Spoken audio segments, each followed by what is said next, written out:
Buenas tardes a todas y a todos. Como siempre, lo primero es que todos se encuentren bien en sus casas, junto a sus familias y a sus seres queridos. El encuentro de hoy consiste básicamente en retomar este proceso que comenzamos ya anclado en un espacio concreto que es el Altiplano Central, Valle de México o Cuenca Central de México, en este largo proceso que estamos recorriendo. En la última entrega trabajamos el periodo clásico y hoy deberemos entonces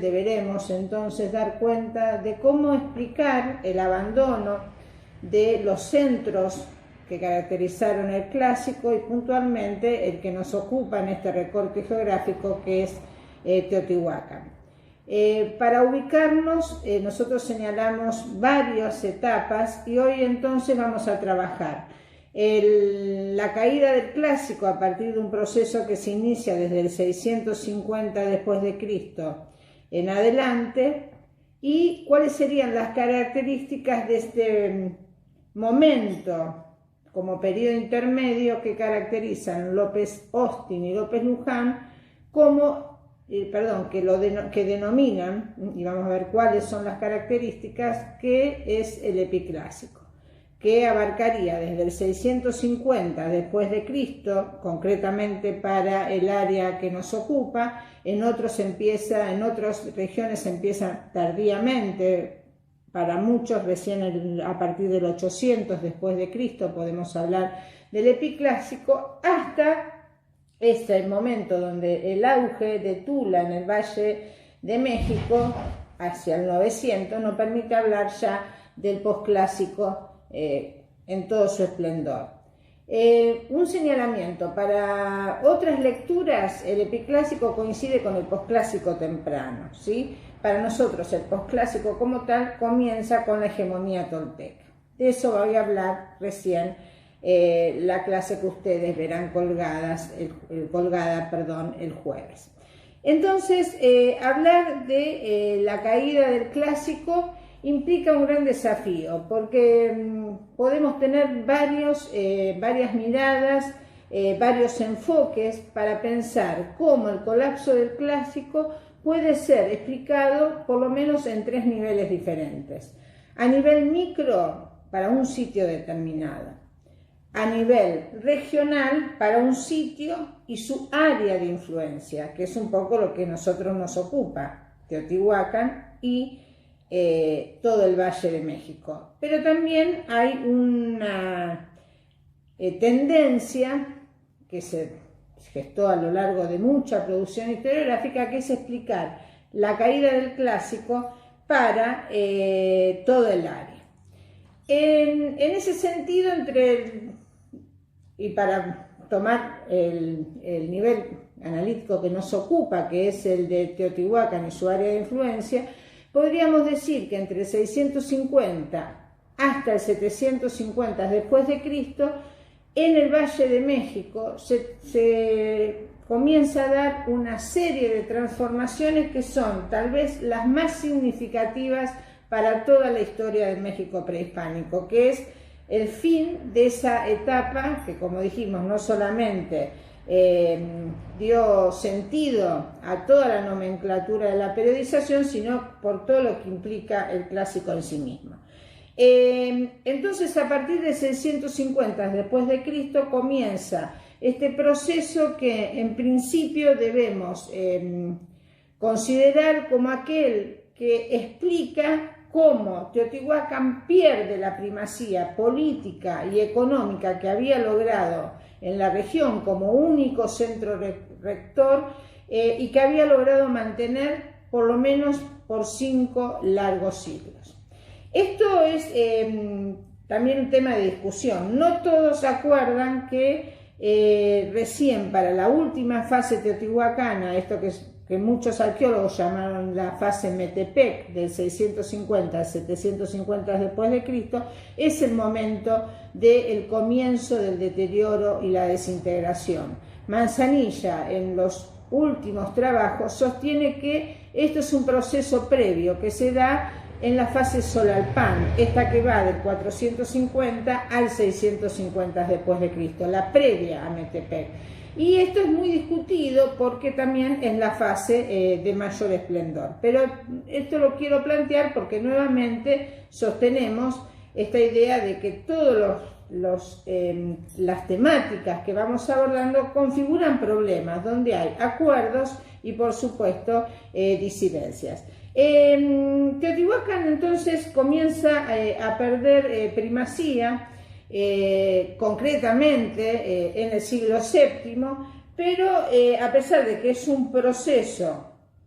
que seguramente ha tenido diversas expresiones a lo largo de este siglo, tiene algunos elementos que dan cuenta de una caída realmente estrepitosa, y uno de esos elementos es el factor o el elemento demográfico, porque habíamos planteado en la clase anterior que Teotihuacán configura una metrópoli. Creo que me olvidé de dar cuenta de no solamente de la gran cantidad poblacional, sino de la densidad de la demografía o esta cuestión de aglutinamiento que configuraba un sitio urbano que tenía una veintena de kilómetros cuadrados y que llegó a tener en sus límites, o sea, viviendo en esta gran metrópoli, según los distintos autores, entre 150.000 hasta 200.000 habitantes. Y sabemos que en este siglo y medio Teotihuacán llega a tener una pérdida poblacional muy acentuada que la retrotrae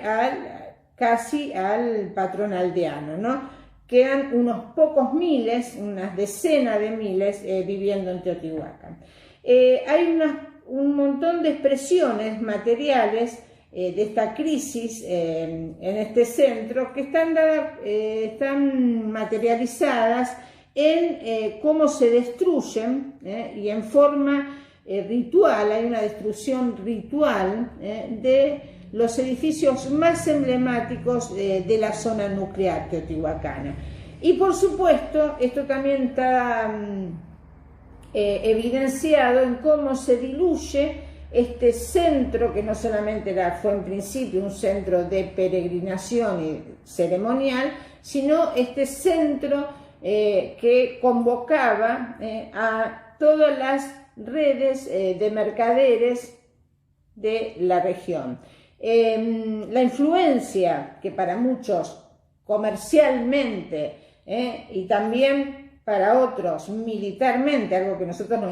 nos encargamos de desmontar en la entrega anterior, ejercía Teotihuacán más allá de la Cuenca de México, se diluye claramente. Si bien nosotros no sostenemos ni la idea de influencia, ni mucho menos la existencia de un comercio, sino solamente hablamos de un tráfico a larga distancia,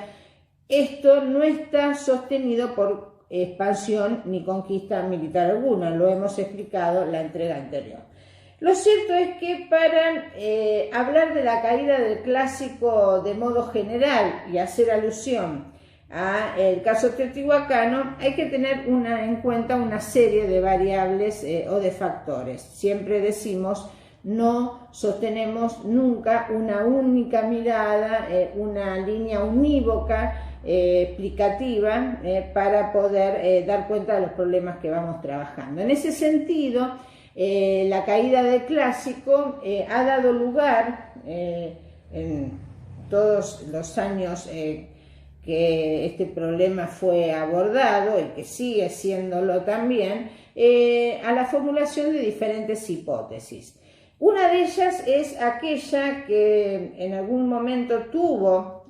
un peso que ahora hace varias décadas que fue descartado, pero muchas veces en bibliografía de divulgación, o a veces también en estos programas de TV que tienen un tinte bastante esotérico, se da lugar a pensar en que muchos de los centros del Clásico fueron abandonados por movimientos telúricos o terremotos. Bueno, en principio no hay registro de un movimiento telúrico de peso, pero sería solamente un elemento a tener en cuenta para un centro y de modo alguno podría ser explicativo para un proceso tan abarcativo desde el punto de vista regional y también temporal, porque hablamos de un proceso que abarcó, teniendo en cuenta el Valle de México, un siglo, y para el caso de los centros mayas un siglo más. O sea, entonces esto no se podría sostener como elemento explicativo. El otro factor que sí ha tenido y sigue teniendo un peso para más que nada el enfoque del ecologismo cultural es pensar a la caída del Clásico como un resultado totalmente vinculado a una crisis ambiental, a un balance ecológico desfavorable que estaría dado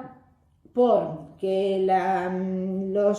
producción agrícola había alcanzado límites concretos en su expansión y esto no hubiese tenido un correlato